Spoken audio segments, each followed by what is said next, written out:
الحمدللہ رب العالمین والعاقبۃ للمتقین الصلاۃ والسلام علی سید الانبیاء والمرسلین۔ حاضرین سامعین، نماز کا ہمارا موضوع چل رہا ہے۔ نماز کے بارے میں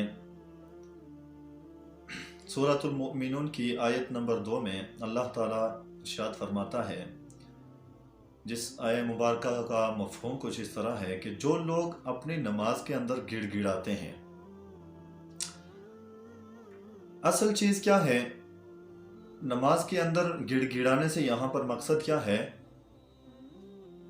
کہ خالصتاً نماز اللہ کے لیے ہونی چاہیے۔ جو شخص اگر نماز کے اندر جب وہ نماز میں کھڑا ہوگا، نماز کی حالت میں جب وہ جائے گا، تو وہ اس کا دھیان جو ہے، اس کا ذہن، دل، اس کا قلب، اس کا دماغ، اس کے جسم کا ہر اعضاء جو ہے تو وہ اللہ تبارک و تعالیٰ کی طرف رجوع کرے گا۔ تو جب نماز کے اندر یہ کیفیت ہوگی تو پھر جا کر اس نماز کا کچھ فائدہ ہوگا، پھر جا کر وہ نماز جو ہے تو آپ کو برائیوں سے روکنے والی نماز بنے گی۔ یہاں تک کہ انسان کی نگاہیں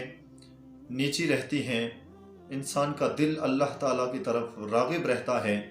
انسان کا دماغ جو ہے وہ وسوسوں سے پاک ہوتا ہے، صاف ہوتا ہے، اور وہ صرف اور صرف جب نماز کی حالت میں ہوتا ہے تو اللہ تبارک و تعالیٰ کی طرف اس کا دھیان ہوتا ہے۔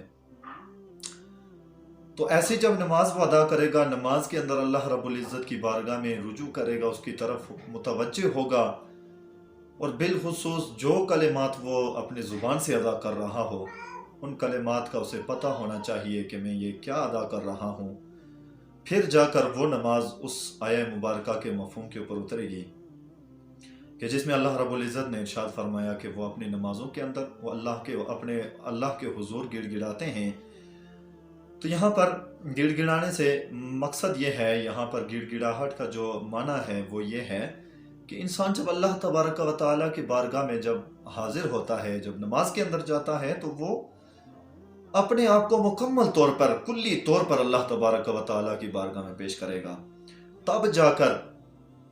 وہ نماز اسے کامیاب کرے گی، وہ نماز اسے برائی سے روکے گی، وہ نماز اسے اچھائی کی طرف لے کر جائے گی۔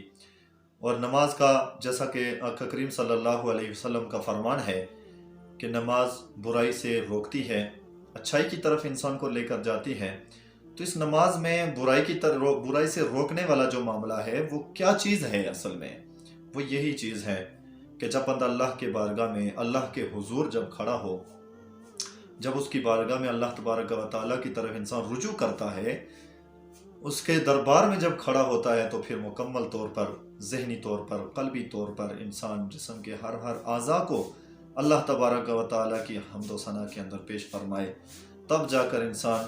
ہر قسم کی برائی سے رکتا ہے اور اچھائی کی طرف اس کا دل جو ہے تو وہ راغب ہوتا ہے۔ اللہ پاک ہمیں صحیح معنوں میں نماز ادا کرنے کی توفیق عطا فرمائے۔